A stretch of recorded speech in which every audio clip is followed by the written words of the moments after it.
We all hear a lot about digital transformation, but unless you've been there and done it, it's easy to feel that transformation is a significant challenge that might seem difficult to conquer. That is why we've launched the Good, Bad, and Ugly podcast series. Each episode, we talk to people who've been at the heart of transformation. And we get under the skin, not just of what they did and how they did it, but how it felt to be at the center of it. Welcome to our podcast, Being a Digital Leader, the good, the bad, and the ugly of digital transformation. My name is Wendy Stonefield. I'm the Hub Executive for London at And Digital, and my And title is Dachshund Fanatic. I am delighted to welcome to the podcast Angela Lomas, Senior Product Owner in Customer Data and Business Transformation at Nationwide Building Society. Great to have you with us, Thank Angela. Today, I'm really looking forward to our conversation. I know we'll traverse many different topics as we journey through our time together. But today we're also going to focus and talk about the role of agile in digital transformation. We'll chat about driving change in a highly regulated business and the need for managing, and this is sometimes not really dwelled upon, the more human, emotional aspects of large-scale change projects. So I'm not going to hesitate to jump straight in and get us going. But before I move to any questions, I really just wanted to, if you'll afford me the opportunity, just introduce you and talk about some of your experience. A little bit about Angela. You've got over 2 decades of professional experience as a senior product owner in customer data. And as I said, you are at the moment very specifically in a customer data and business transformation role at Nationwide. Angela has worked for Nationwide for 8 years. And in that time, you've led multifunctional teams, and I'm super fascinated by that because I think you bring about incredible change by doing that. Angela specializes in agile methodologies and performance motivation, also another topic close to my heart, and relationship development as well. Before joining Nationwide, Angela made significant contributions to Triodos Bank, and you can correct me, Angela, if I did say that incorrectly, based in Bristol, as a customer operations manager and customer experience manager. Angela's career journey started at BT in Bristol, where you headed up a contact center as a team lead, and you further honed those leadership skills as a senior branch manager, I understand, at the Royal Bank of Scotland business. Throughout her career, Angela has demonstrated a commitment and passion for fostering diversity and inclusion. Again, another topic very close and dear to my heart. Absolutely. So would love to touch on that as well. And so, I mean, you've had a phenomenal career. Would you tell us a little bit about your career journey and any kind of highlight moments that you'd like to shine a spotlight on and tell us why? That's really interesting, actually. I think everywhere I've worked has been eye-opening, and you just learn as you go, don't you? So everything's been a learning journey for me. Back at BT, it made me realise you can't get anything done without the power of people. Yeah. Really, really important, and teamwork to drive things forward. So that was the key thing I took right back starting my career. Royal Bank of Scotland was a very interesting place to work. Leadership development there was fantastic. Again, the power of people, but lots of sales targets when I was at Royal Bank of Scotland. Triodos Bank is an ethical, a Dutch ethical bank, and it has really fantastic values. And that really made me aware that, everything comes back to what you are doing for the customer and the value that you are delivering. And that actually comes through and has, carried on my career journey into Nationwide, and is very much agile methodology as well. What's the value you're delivering? What are you landing for your customers and for the business? So certainly my last 2 career steps have been very much about attaching everything back to the customer. What are you delivering and why? That's really important for me. Yeah, fantastic. And I think that's often, and we'll come on to talk about it, an area that can, in the pace of change on big transformations, bringing everything back to the customer can sometimes be something. It's really important. Absolutely, but nonetheless sometimes overlooked. So it's brilliant to hear that.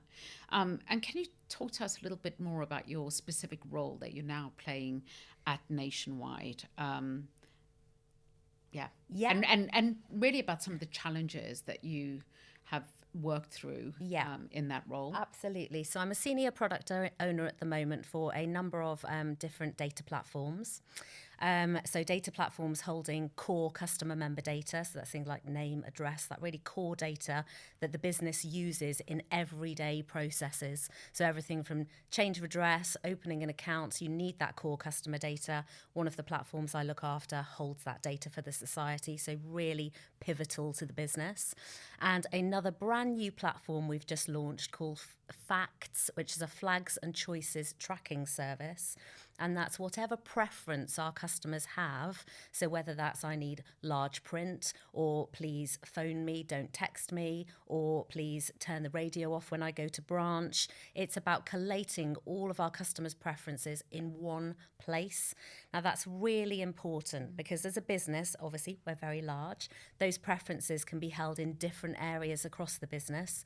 And specifically when you're dealing with customers, for example, vulnerable customers, people who maybe have a disability or have a specific need, then we need to make sure those people are treated in the same way at every point they interact with the business, whether they're coming into branch just for a balance inquiry, opening a loan, opening a credit card, or changing their address. We need to know how they would like to be treated at that point in time. So those two platforms are my main platforms at the moment. Yeah, and you talking that through in terms of the customer experience and the importance of that single view of the customer and what those preferences are. It sounds like such an easy thing to achieve, but yet I suppose if you spoke to most people, they would have very personal experiences about where that hasn't happened for them. Absolutely. And maybe even when you've been asked what those preferences are, to then have them seemingly ignored actually creates a real friction point, I would think, as well. So people don't realise the way you deal with customer data actually has an immediate impact on the customer if you deal with it wrong. So where you deal with it right and you have that single customer view, you can deliver a consistent experience. Where you deal with it wrong, you can really cause detriment and harm to a customer. And that can, be things like getting a customer's address wrong, or you could disclose an address to a third party, potentially to an ex-partner. You can actually cause detriment there, financial and physical harm. So it's really important that data is dealt with consistently. And as you said, that single customer view is key. Fascinating. And like when you joined Nationwide, I suppose this is where you are now.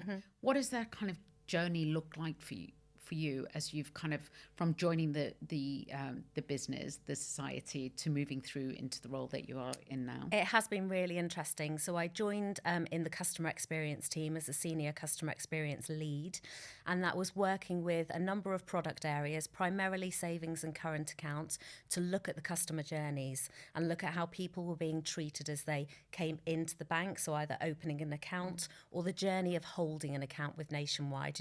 We want to get customers right when they're children and right, up until, we're dealing with their accounts, until they're older.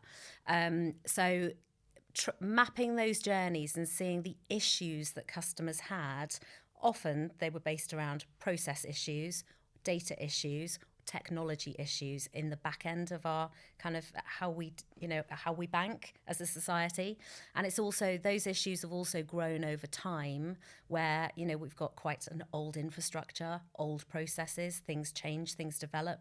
So being in customer experience really made me realise that the customer journey relies very much on the processes and the technology of the business.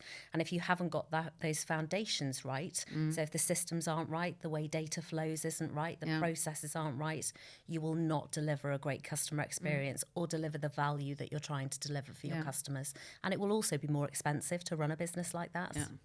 I mean, it's fascinating. And I have very personal experience of your brand and your business because I had never guessed. He's now 20, my son.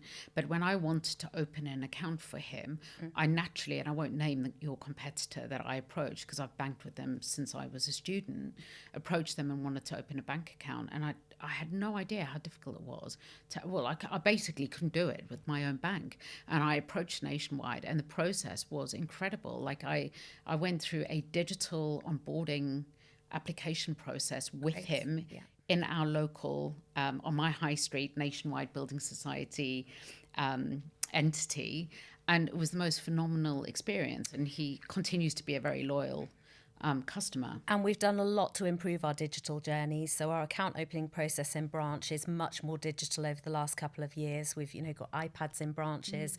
Brand new digital journey was launched a couple of years ago, and we've really seen improvements in our customer experience due to those digital journeys, which is great. Yeah. We've also got our online journey. We've got our new banking app coming out soon. So digital experience is pivotal to Nationwide. Yeah, absolutely. Well, it's great to hear more about the roles that led you to where you are today.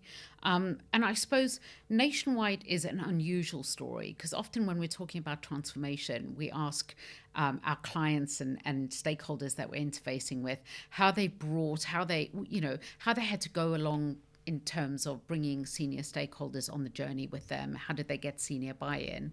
And that's kind of not relevant to Nationwide. Can you talk to us a little bit more about the setup and where the change has been driven from as well? So we have a very structured change framework at Nationwide that everybody subscribes to, because we do an awful lot of change as a business, and we have to make sure that's done in the right way, it's governed appropriately, and also we deliver change at speed, at pace. So we do have that really structured framework.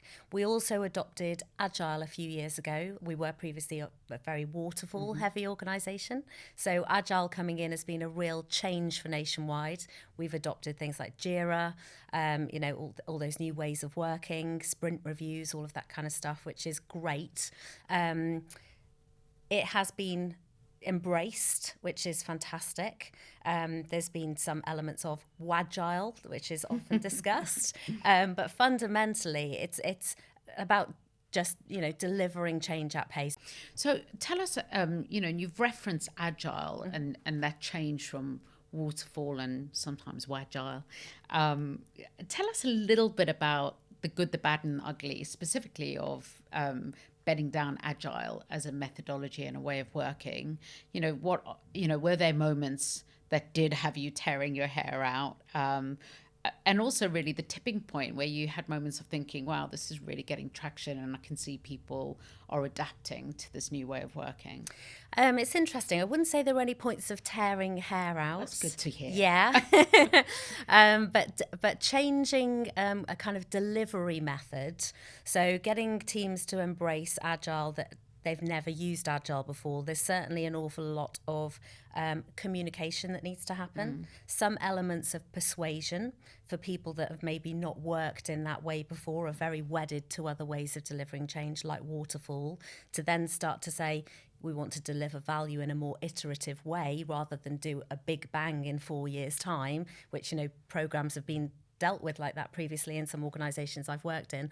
That's a real change of thinking for some people. And it can be challenging. People are fearful of that. Very much, why do we need to change our ways of working when we've delivered big programs before? And it's really being able to communicate and almost sell the benefits of working in an agile way and why delivering value more iteratively is important for customers, is important for the business. And then in the teams I've worked with that have adopted Agile, you have a broad spectrum of people who are very enthusiastic about it, people who are in the middle, and people who are potentially a bit more reluctant, let's say. And bringing those teams together to work together, there are benefits in all of those points of view, because sometimes Agile can just go off like a steam train, and bringing those people who are like, we need to maybe be a bit more careful, or, be a bit slower, or need to think about this, that can really change the dynamic and deliver almost more value on occasion when you have that different those different elements of thinking. Yeah, really interesting. And I think, gosh, I started my career over 30 years ago, and everybody did work in a very agile, in a very waterfall, not an agile way. Yeah. And, having spent the last period of my career working with clients in an agile fashion, I've really a big fan, just in terms of seeing how it unlocks that speed to value for Yes, client organizations. absolutely. And also, you talk about customer centricity, being able to actually deliver, test, iterate, and everyone not being locked into and hung up on something that was envisaged that it would work best in one way, but actually, Yeah. And it's that ongoing customer feedback loop, isn't it, that's key. So getting that customer engagement, customer feedback throughout, make sure you deliver the right thing. That's absolutely crucial. And it makes sure the team is then on board with what they are doing and what they're delivering. Because when you've got that ongoing feedback, you've got that ongoing kind of satisfaction that what I'm doing is the right thing for the end result. Yeah, real validation, isn't it? Yeah. For the team as well. Yeah. And what form does that customer feedback take for you as you're working through? It depends on the customer, so you can't say it's the same every single time, but it's having the ongoing, including them in as much as you possibly can. Obviously, at your sprint reviews, you play back to your customers or your internal stakeholders, whatever they are. But it's the ongoing, checking in on the requirements, checking in on what the need is, checking in on the problem statement. Has anything changed for the customer? Is this going to deliver the value they want? It's just that ongoing engagement that really delivers the right level of value. Yeah, that sounds great. And I think, you've often spoken, I've heard you speak about how tech can't be built in a silo. And again, it does come back to the human aspect of this, because the risk being, and my other half has a great expression for this. He talks about, the tail wagging the dog. Is the ultimate. If you don't get it right, you'll end up with that. And I've heard you describe it in a way of, you land up having to stick loads of plasters on to get something to hang together, but it's really inefficient, etc. I mean, what are your, if I was about to embark on a transformation program, what is your advice? What would your advice be to avoid landing up in that situation? Well, as we've discussed, you need to always take it back to the customer. You need to test your customer journeys throughout. So, for example, when building data platforms, we need to make sure how that data flows is as per what the process and the customer and the business need. You can't just build a data platform and say that, there you go, done, there's a data platform, go and use it. That data has to flow in exactly the right way for the power of attorney process, for joint account opening, for children's account opening, for whatever customers you have in nationwide. We need to make sure it works for our customers, because if it doesn't, we've done it wrong. Yeah. So that's the key, is just testing with regards to the processes and the customers and how you use whatever it is you are building. Yeah, and I suppose you're talking about customer. There's a duality to that phrase for you, in that it's your internal stakeholder customers in the variety of different teams that need to come together and stand up to delivering the customer experience.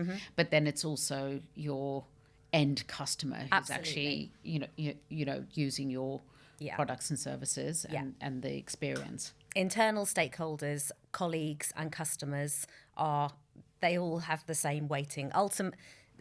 Actually, that's not true. Your ultimate customer, your end goal, your consumer of your product is the most important customer, but internal stakeholders and colleagues are absolutely crucial as well, because their experience matters, and you need to deliver value for the business, absolutely. Yeah, and I think, I'm really interested in the multidisciplinary team aspect, because I suppose particularly in a regulated environment, there's probably another layer to that multidisciplinary team that you need to include.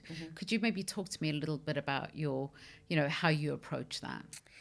Yeah, so multidisciplinary teams, I think it's much more of a teams work like that nowadays a lot more, I think. If you think about 10 or 15 years ago, where you maybe had teams of customer experience specialists or engineers or architects, You now need to have all of those people in a room working together to make sure you deliver the right thing. If you haven't got, somebody that's there from a customer perspective, a data flow perspective, a how are we going to build this perspective, then we're kind of saying the same thing, aren't we? You won't deliver the value, or you won't deliver the end goal. So those multifunctional teams are absolutely key. And the way those teams bounce off each other as well.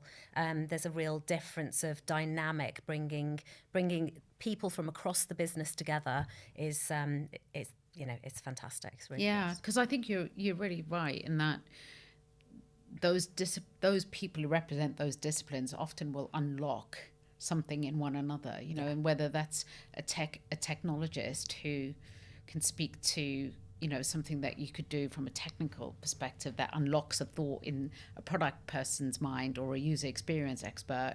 That's when the magic happens, right? Not old school throwing things over Absolutely. walls. And you need to bring people in from the branch, the contact center. This is what our customers are experiencing. This is what our frontline are experiencing. And then, the digital people can decide how to change the user interface. And you need that feedback from, frontline colleagues and customers to say, well, that box isn't in the right place. Or can we move that button there? It will save 2 seconds in this process. And that's key. Those 2 seconds add up, right? Yeah. And it's key to have those different people in a room working together. And I know I keep on mentioning regulated environments, and just my experience of working with people and clients who are in regulated environments. How do you, does it add for you an additional layer of sometimes frustration, or, do you want to, is there an element of your creativity that you feel you haven't been able to unleash, or interested in your experience? It can be a double-edged sword sometimes. So governance is really important at Nationwide Building Society to make sure we, deliver in the right way in a governed environment. It's absolutely crucial. We wouldn't want to not have that governance. Yes, sometimes it can slow things down, and there can be an element of frustration there, but it's always there for the right reasons. You have to pass governance gateways to make sure you have done things properly from a regulatory perspective, from a customer duty of care perspective. Are we building technology platforms properly? Does our data move with regards to, data governance, data guardrails? So it's there for a reason. That's not to say sometimes you might not want to move a bit faster because you're very enthusiastic, but it's really important to delivering the right product. Yeah, and I'm always interested for people who move between non-regulated and regulated. What advice, because I think we'll have lots of people listening who are also evolving their own product careers.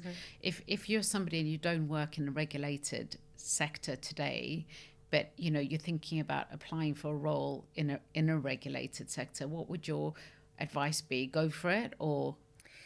Definitely go for it. Any experience is good experience. Changing, places you work it's fantastic experience. I think working in a regulated, governed environment is a very interesting environment to work in. You will learn an awful lot. The kind of governance you have to go through, especially in financial services, is very interesting, inspiring, can sometimes be frustrating. But I would say there's swings and roundabouts to both. I've worked in both. That's really interesting. And I think there are probably lessons from working in a regulated environment that are really healthy practice, even in a non-regulated environment, particularly when you are, as you say, you're working with data, and there should obviously be rigor and governance around that. Yeah, it just makes sure everything is considered. You've got frameworks to make sure things are delivered properly, and it's really key. Yeah, I'm really interested in and you touched on it briefly, the human aspect of this, because I think, you spoke about almost the spectrum that people are on in terms of their enthusiasm and comfort level and confidence when it comes to changing their way of working to agile, etc. What's your approach maybe for some of those people who, and sometimes it can be fear driven, are more on that side of the spectrum? Which side, sorry? More fearful. Fearful of agile. Of agile and, what it represents, and how do you get them comfortable with it? Well, as I said, a lot of communication, a lot of let's try it and see what happens. Let's give it a go. You still will find some people who will be quite resistant to that approach because, I want to do it the way I've done it before. It's always worked before. And yeah, I find it's just working together, putting a team together, taking the strength from those people and saying, that the fact you want to stay in the old world, there's some strength there. How can we utilize that? And then sometimes you do need to take them on the journey with you and say, look, we are going in this direction. Sometimes you do have to pull people a little bit. But I've not found anyone yet who, even after has been very reluctant to start off with, has not adopted Agile and seen the benefits of Agile. I've seen people who've seen the benefits and they might not like it, but they definitely do see the benefits in the end. I've not found anyone that hasn't. Yeah, really interesting. And, it is, I think, for some people who've worked in a certain way for a long time, it can stir up. It can be fearful. Yeah, absolutely. Yeah. So, and that's, big change. Yeah. Can be, but it sounds like you've done a fantastic But the one constant job. in life is change, right? 100%. Yeah, and it's getting people comfortable with that, as you say, and that's just, I know I've said it about 10 times, but it's communication, trying to make people feel secure and they're on a safe journey. We're doing this for the benefits of our customer, for the business, for our colleagues. You can't really argue with that. Yeah, it's a really interesting point because I think it is almost being okay with being uncomfortable. Yes. And knowing that you're not the only one who might feel like that, and that's okay. Yeah, absolutely. We all want to feel super confident every day of the week. And that and not grow, and it just doesn't. Those things don't go together, Yeah. and so that element of vulnerability as well.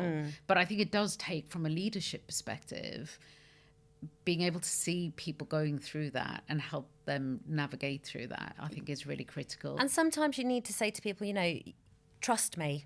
Just, you might not be fully on board, but just trust me. Let's go on this journey together, and let's, regularly reflect every 2 weeks as we have a sprint review. Let's reflect together how it's going, and just give me that time to show you that Agile can work. Yeah. And I think when we've chatted ahead of meeting in person today, you'd referenced the fact that you'd also allowed people to make it their own.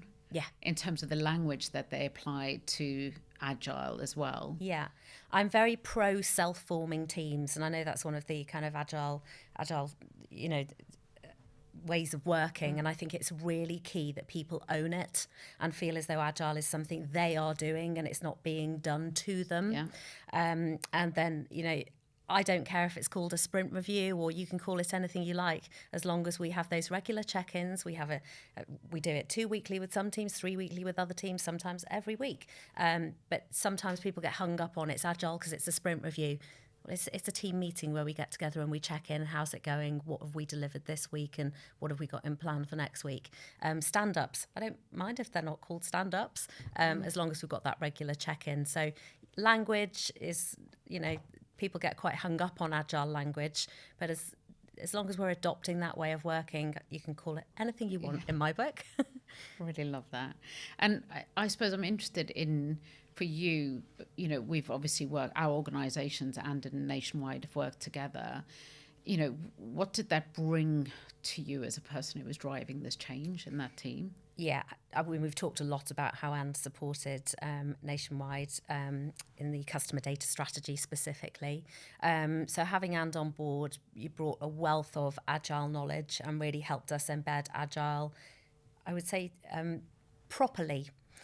So having that dedicated support to, help us write user stories, help us, do those Agile ceremonies properly, help us do retrospectives properly, really helped to uplift and train the whole team and people who had not worked in an Agile way before. So it was so beneficial to have experts on board helping us improve, change our way of working. Yeah. And I love, you've described it as a real one team, and I think that's so important as well. Again, it wasn't somebody coming in and doing it to you as an organisation. It was very much us working very collaboratively to bring about that change. Absolutely. And I was very passionate when I first sat down and spoke to And that the team wouldn't feel, the nationwide team wouldn't feel like it was being done to them.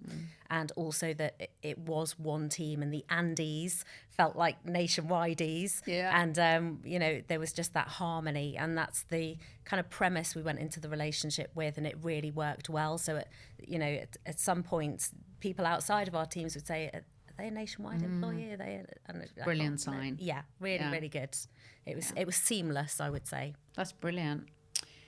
So as you were traversing your journey, I'm really interested to know, was there anything that came out that was a bit left field for you and surprised you? And that could be something that was good, bad, or ugly.